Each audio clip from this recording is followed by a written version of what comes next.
Mesdames, Messieurs les membres du gouvernement, Monsieur le ministre de l'Énergie, du Pétrole et des Mines, Mesdames, Messieurs les ministres et chefs de délégation des pays frères invités, honorables députés, Mesdames, Messieurs les membres du corps diplomatique et les représentants des organisations régionales et internationales, Monsieur le Président du Comité national pour l'initiative pour la transparence dans le secteur extractif, Mesdames, Messieurs les élus locaux, distinguées autorités religieuses et coutumières, Mesdames, Messieurs les représentants des partenaires techniques et financiers, Mesdames, Messieurs les représentants des sociétés minières, des entreprises de carrière et d'exploitation artisanale et des mines à petite échelle, Mesdames, Messieurs les représentants de la société civile, chers lauréats, chères étudiantes, chers étudiants, chers élèves, chers invités, Mesdames, Messieurs. Le Sénégal a l'honneur d'organiser la 8e édition du Salon international des mines, CIM Sénégal 2025. À tous nos hôtes venus d'Afrique et d'ailleurs, je souhaite la bienvenue en terre sénégalaise de la Teranga. Ce rendez-vous biennal, désormais inscrit à l'agenda des grandes rencontres internationales du secteur extractif, confirme la place du Sénégal comme pôle régional d'expertise et d'innovation dans les industries minières.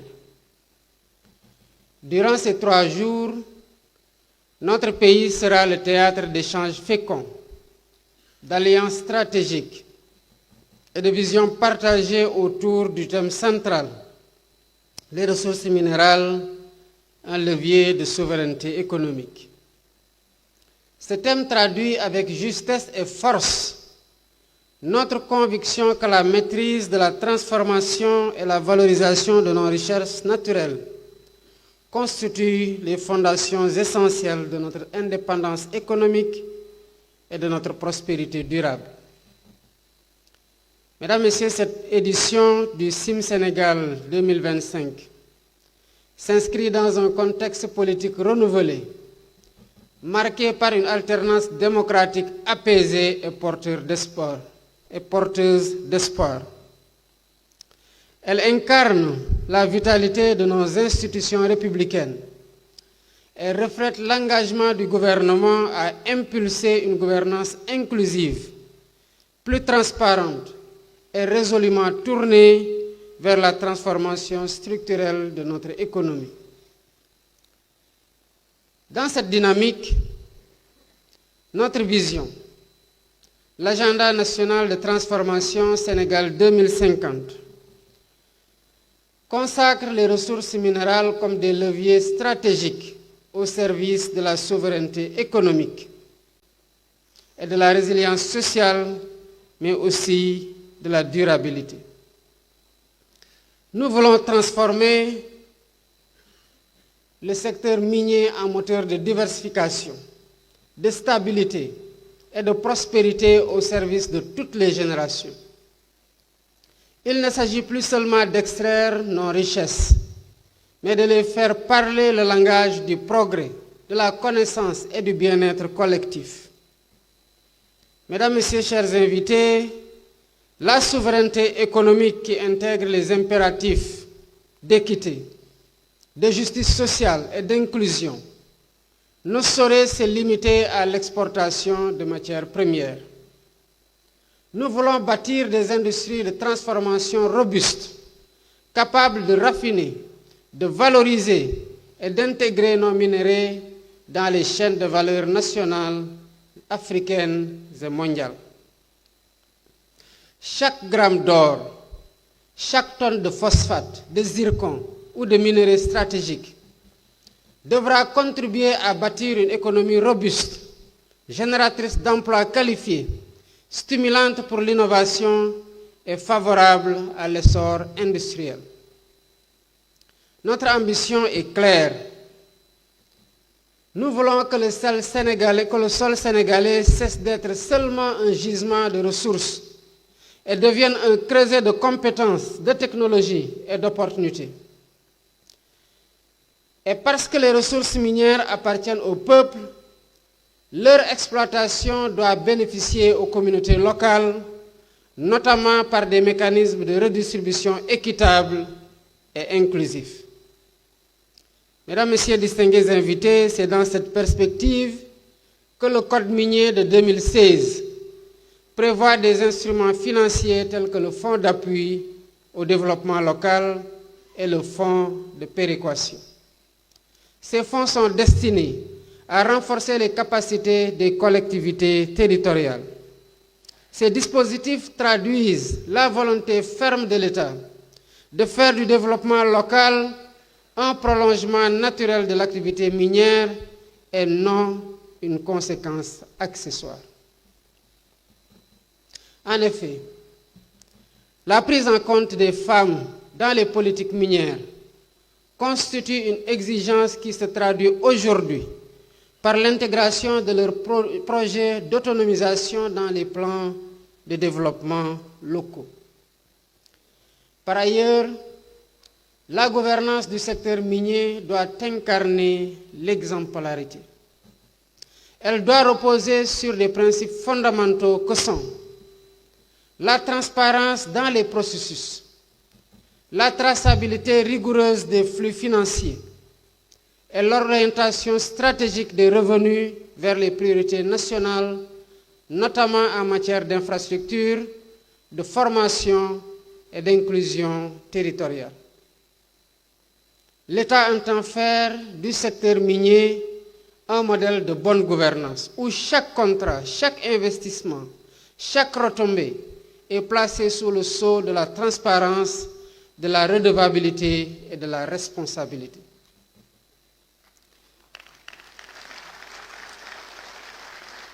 C'est dans cette optique que l'État a engagé une révision du Code minier, avec pour objectif d'instaurer une fiscalité plus équitable, adaptée aux réalités du secteur et de garantir une redistribution plus juste des richesses issues de l'exploitation minière.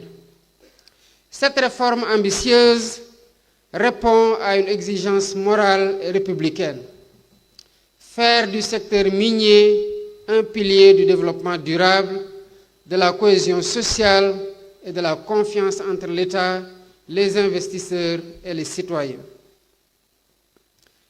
Mesdames, Messieurs, c'est dans cette perspective que la pleine réussite de notre ambition de souveraineté économique repose également sur l'engagement responsable et éthique des opérateurs miniers.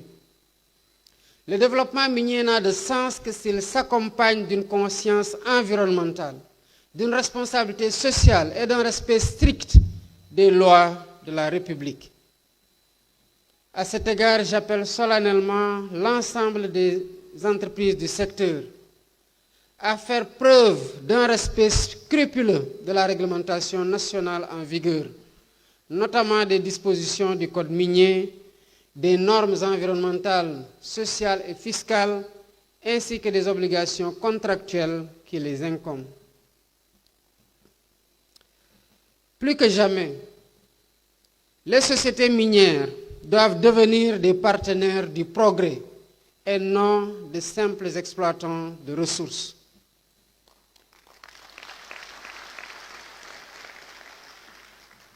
Il est donc impératif que les activités minières s'inscrivent dans une logique de conformité aux standards internationaux les plus exigeants en matière de protection de l'environnement, de santé, de sécurité au travail, de droits humains et de responsabilité sociale. À ce titre, aucune mine ne doit prospérer là où l'humain décline et aucun projet ne doit se développer au détriment des générations futures. J'invite également les opérateurs à renforcer leur ancrage territorial en intégrant de manière proactive les préoccupations des communautés impactées. Cela suppose une concertation permanente avec les parties prenantes locales, une transparence accrue dans la gestion des retombées économiques et la mise en œuvre de programmes de développement communautaire adaptés, inclusifs et durables. Il ne saurait être acceptable que les investissements prospèrent dans des zones où les populations riveraines demeurent dans la précarité la plus complète. L'exploitation minière ne doit pas être une source de fracture sociale, mais un levier de cohésion, de progrès partagé et de dignité retrouvée pour les territoires concernés. Mesdames, Messieurs, dans un monde en pleine mutation énergétique, nos ressources stratégiques telles que le lithium et le zircon, ainsi que d'autres en phase d'exploration, constituent des atouts majeurs pour notre souveraineté industrielle et énergétique. Ces ressources positionnent le Sénégal à la croisée des transformations technologiques et environnementales mondiales. Leur exploitation responsable permettra à notre pays de devenir un acteur crédible et influent de l'économie verte et des technologies du futur. Sur ce dernier point, je puis vous assurer que le Sénégal jouera pleinement sa participation en mettant à profit sa jeunesse talentueuse et pétrie de savoir et dont le génie inspire la créativité. C'est d'ailleurs sous ce rapport que notre jeunesse, qui est notre ressource la plus précieuse, doit rester le minerai vivant de notre nation, celui qu'il faut mobiliser, former et valoriser.